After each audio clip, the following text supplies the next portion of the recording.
ગુજરાતના અમદાવાદ જિલ્લાના નિકોલ વિસ્તારમાં મોદી સાહેબનો ભવ્ય રોડ શો અને ભવ્ય સભાનું આયોજન કરવામાં આવ્યું. શું તમને લાગે છે આ ભવ્ય રોડ શો અને ભવ્ય સભાના કારણે ગુજરાતના જનતાના પ્રશ્નોનું નિરાકરણ આવશે?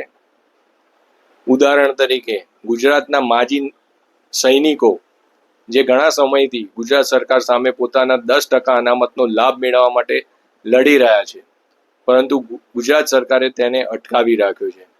શું તમને લાગે છે કે આ ભવ્ય રોડ શો અને ભવ્ય સભાના કારણે આપણા માજી સૈનિકોને એમનો અધિકાર પ્રાપ્ત થશે? કારણ કે ભારતના મોટા ભાગના રાજ્યો ભારત સરકાર દ્વારા આપવામાં આવતો 10% અનામતનો લાભ તેમના રાજ્યના માજી સૈનિકોને આપી રહ્યા છે, માત્ર ગુજરાત સરકાર નથી આપી રહ્યું.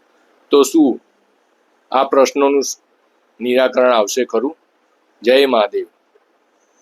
ભારત માતા કી જય.